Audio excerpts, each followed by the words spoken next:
শোয়া সবাই যার যার করে। আপনি কিন্তু ওই গুরুস্থানে, যেই গুরুস্থানে মাগরিবের পরে গেল আপনি ভয় পান। কোন সময় গেলে? এই মাগরিবের পরে যেই জায়গায় ভয় পান, সেই জায়গায় আপনার আপন মানুষগুলি আপনার শোয়ায় আসবে। এই জন্য খালেজ দিলে, খাঁটি দিলে তওবা করব ইনশাআল্লাহ। আল্লাহর নবীর সাহাবী খলিফাতুল মুসলিমিন ওমর ইবনুল খাত্তাব রাদিয়াল্লাহু আনহু ফজরের নামাজ পড়ে সকাল বেলা উনি ওনার গন্তব্যের দিকে রওনা। এমন সময় তাকায় দেখে রাস্তার পাশে একটা যুবক মাটিতে গড়াগড়ি করে কান্দে। ওমর ইবনুল খাত্তাব এই যুবকের কান্না দেখা চোখের পানি ধরে রাখতে পারে না। যুবকের কাছে যায়, যুবকরে জিগায়, এই বেটা সকাল বেলা এমন ভাবে কান্দো, কান্নার কারণ কি? যুবক কই, ওমর ভাই আমি যে কান্দি, এই কান্নার কারণ আপনার কাছে কই লাভ নাই, তবে আপনার কাছে একটু সহযোগিতা চাই। বলে কি চাও? বলে আমারে নবীজির কাছে নিবেন, আমি আমার কান্নার কথাটা নবীজির কাছে বলবো। ওমর ডাক দিয়ে কই, যুবক চিন্তার কারণ নেই, আমি তোমার নবীজির কাছে নিয়ে যাব। মুসলমান ভাইরা রে আমার, আল্লাহর নবীর সাহাবী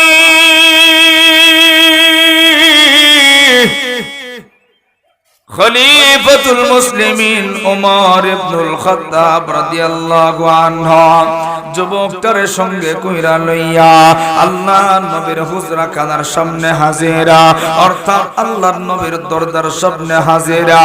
এবার যুবকটাকে বাহিরে দাঁড় করাইয়া ওমর আল্লাহর নবীর সালাম দিয়েছে।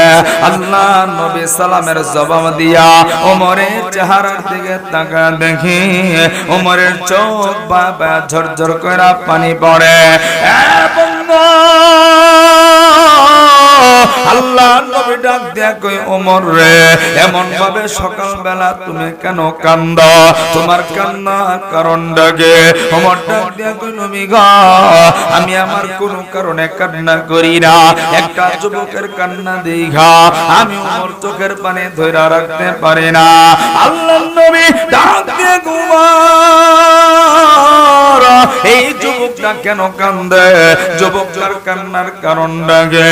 ওমর ডাক দিয়া কই, নবী গো যুবকটা কান্নার কারণ বলতে চায় না, আপনার কাছে বলতে চায়। আল্লাহর নবী কই, ওমর রে যুবকটা এখন কোথায় আছে?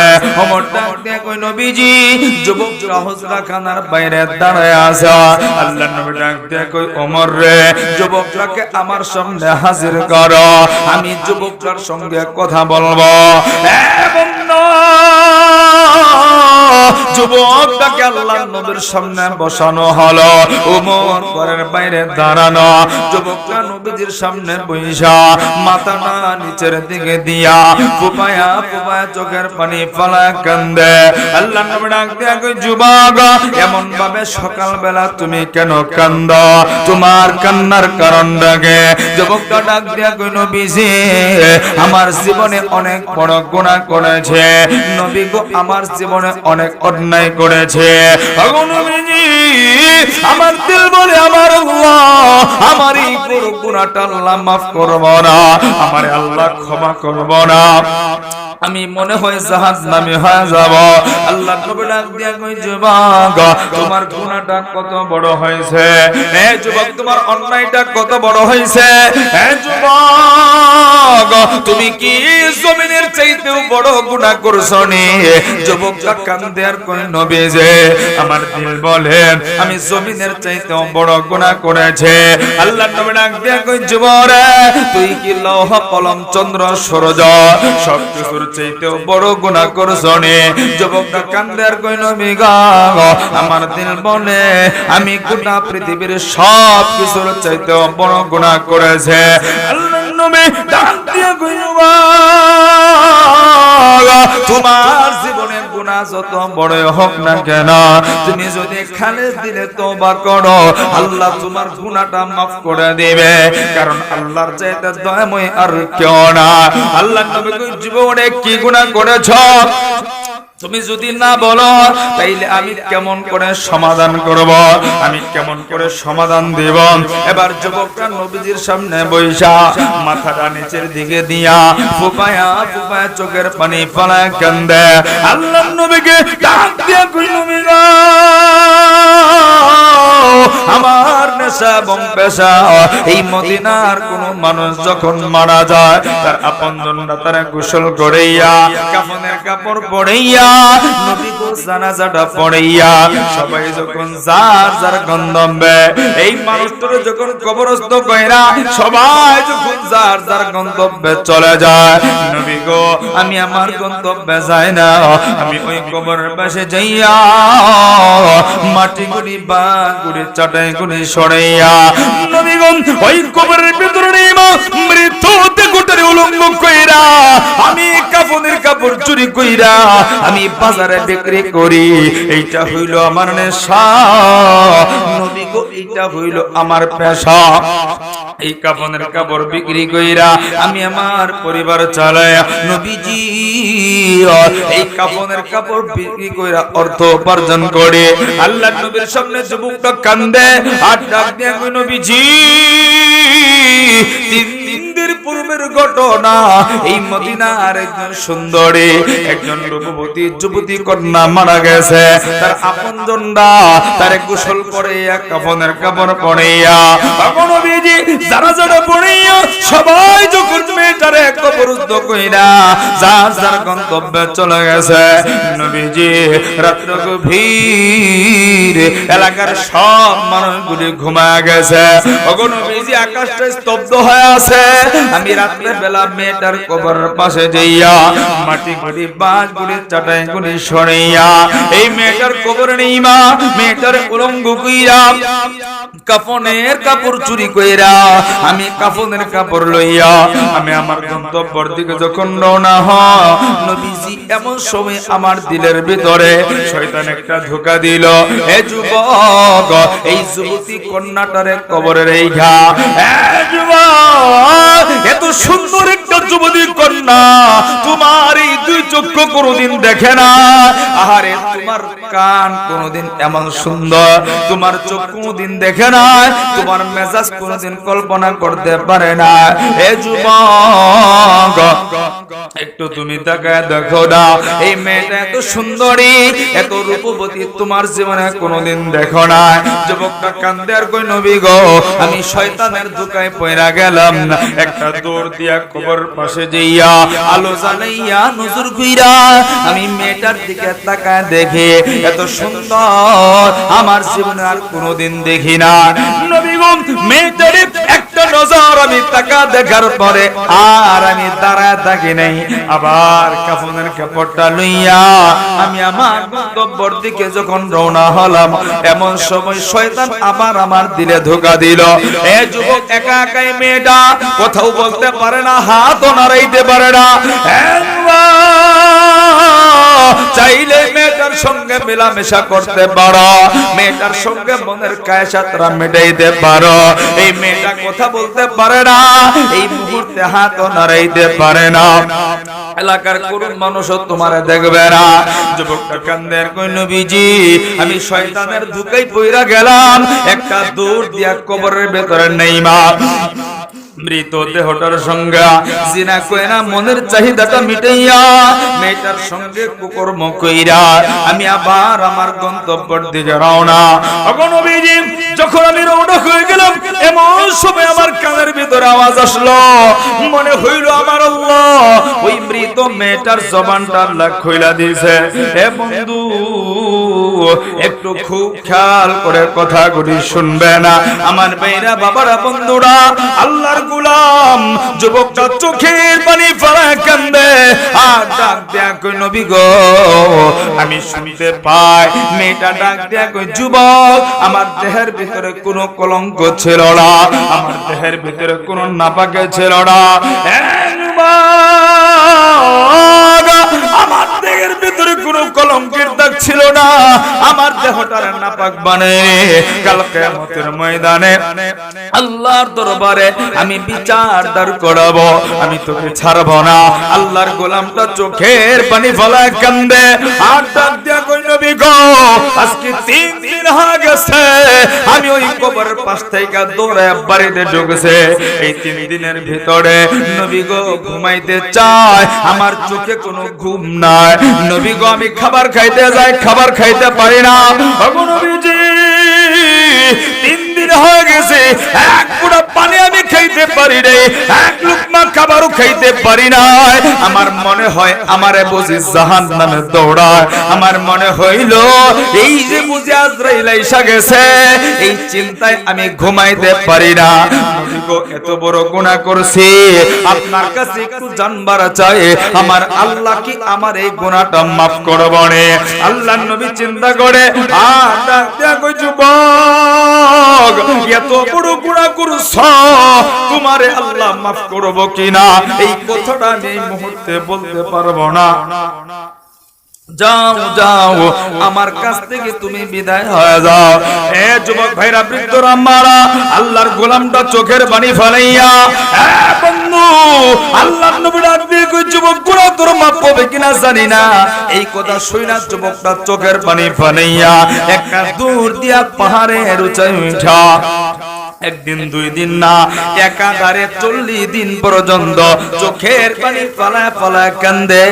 আর কিতাবের লেখক লেখে এই 40 দিনের ভিতরে আল্লাহর গোলাম এক ফোঁটা পানি খায় না, এক লোকমা খাবারও খায় নাই। এই বন্ধু ঘুমায় নাই, মাটিতে গড়াগড়ি কইরা চোখের পানি ফলে কান্দে আর আল্লাহর ডাক দিয়া কই আল্লাহ নবীজি আমারে তাড়ায় দিছে, ওগো আল্লাহ তুমি যদি আমারে তাড়ায় দাও আমি কার কাছে মাফ চাইবো গো আল্লাহ, কার কাছে ক্ষমা চাইবো? এইভাবে যখন 40 দিন কান্দে, 40 দিন পরে আমার আল্লাহ জিবরাইল নবীজির কাছে পাঠিয়ে দিয়েছে। জিবরাইল আমার হাবিবকে জানিয়ে দাও 40 দিন পূর্বে একটা যুবক আপনার কাছে তওবার সুরত জানার জন্য আইছিল, আপনি তারে তাড়ায় দিছিলেন কিন্তু আল্লাহ তারে তাড়ায় দেয় নাই। এই যুবকটা পাহাড়ের উঁচাই উঁচা মাটিতে গড়াগড়ি কইরা সিজদা দিয়া গুনার জন্য অনুতপ্ত হইয়া এমন ভাবে কান্না করেছে আমার আল্লাহ তার পুরা জিন্দেগির গুনাহগুলি maaf করে দিয়েছে। একটু জবান খুলে পড়েন না আল্লাহু আকবার, একটু জবান খুলে জিকির করেন লা ইলাহা। মাইকের আওয়াজ বাড়ান না, একটু দিলাম আরাম সংগঠা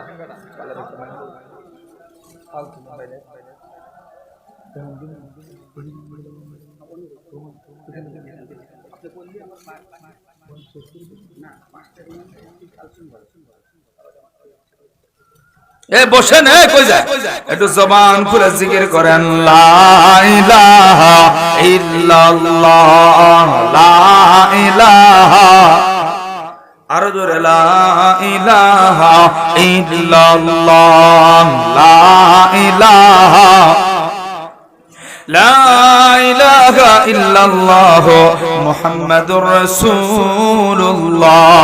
সবাই পড়ি সাল্লাল্লাহু আলাইহি ওয়াসাল্লাম। এ যুবক বন্ধুরা, বৃদ্ধ বাবারা, পর্দার আড়ালের মারা, আপনার জীবনে যত গুনাহ হোক না কেন যদি আমি আপনি খালে দিলে খাটি দিয়ে আল্লাহর কাছে তওবা করি অবশ্যই আমার আল্লাহ আমার আপনার জীবনের গুনাহগুলি maaf করে দিবে, আল্লাহ ক্ষমা করে দিবে।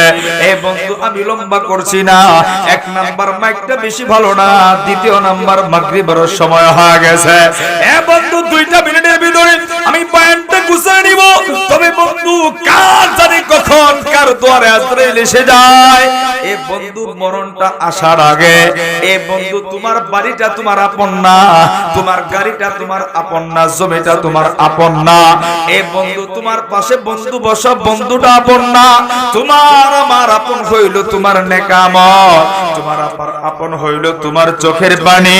এ বন্ধু 5 তলার উপরে যদি এখন মরে যাও, এক যুবক বন্ধু বৃদ্ধ বাবারা আমার তোমার লাশটার 5 তলায় রাখবে না, ধীরে ধীরে নিচ তলায় নামায়া তোমার লক্ষ টাকার খাটের ভেতর আর শোয়াবে না। আর এই মসজিদের পালকিতে শোয়াইয়া কোনো মানুষ আপন থাকবে না, কেমন যেন পর হয়ে যাবে। আরে বন্ধু চাদর বিছায়া তোমার শোয়া দিবে, জাজিম দিবে না, কম্বল দিবে না, এ বন্ধু তুষক দিবে না, খালি বিছানায় তোমার শোয়া দিবে।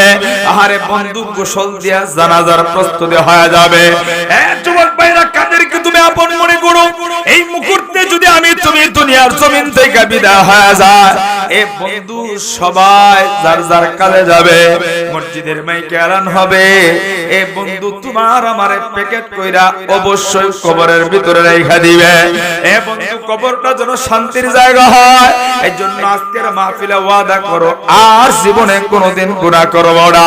কারা কারা রাজি আছো? দুইটা হাত উঠাইয়া একটু আমার আল্লাহরে দেখাইয়া দুই ফোঁটা চোখের পানি ফেলাইয়া আমার আল্লাহরে মায়া কইরা একটা ডাক দেও না রে আল্লাহ। এ বন্ধু, শিশু বাচ্চা আব্বারে আব্বা করে ডাক দিলে বাবার দিলে মায়া লাগে, মারে মা করে ডাক দিলে মার দিলে বড় মায়া লাগে। কোন গুনাহগার যখন গুনার দিকে তাকাইয়া জীবনের ভুলগুলির দিকে অনুতপ্ত হইয়া আমার আল্লাহরে আল্লাহ কয়া ডাক দে, আমার আল্লাহর দিলেও বড় মায়া লাগে। এ বাবারা ভাইরা, জবানটা খুলে চোখে তুই পুরা পানি ফেলাইয়া মাগরিবের পূর্বে তো কবুল হয়, আমার আল্লাহরে মায়া কইরা ডাক দেও না আল্লাহ। আর একটু জবান খুলে ডাক দেও না রে আল্লাহ। ওগো আল্লাহ, যারা তোমারে মায়া করে ডাক দেয় তাদেরকে কবুল কইরো। আল্লাহ গো, যাদের বাবা নেই মা নাই, আল্লাহ গো কবর জান্নাতের বাগান বানায় দিও। ওগো আল্লাহ, যাদের আব্বা মা বাইচা আছে না খাত বানায় দিও। আল্লাহ গো, তুমি কবুল করো আজকের মাহফিলকে। এ বন্ধু, মাগরিবের পূর্বে দোয়া কবুল হয়। একজন বাবাজি কেউ কোন দিকে দোয়া ছাড়া যাবেন না, এখনই মুনাজাত হবে। মুনাজাতের আগে এ বন্ধু, জীবনে কত টাকা কত জায়গায় দিলাম, আমি মুসাফির কান্নার মজলিসে রুমালটা যাবেন মনে করবেন আমি আপনাদের কাছে হাতটা বাড়ায় দিয়েছি।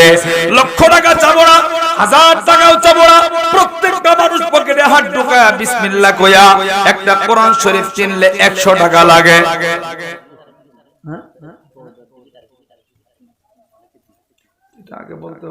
সবাই বিসমিল্লাহ বলে পকেটে হাত দিয়া সর্বনিম্ন 100 টাকা একটা কোরআন শরীফ কিনলে একটা নিয়ত করে দিবেন, আল্লাহ যেন কবুল করে ইনশাআল্লাহ।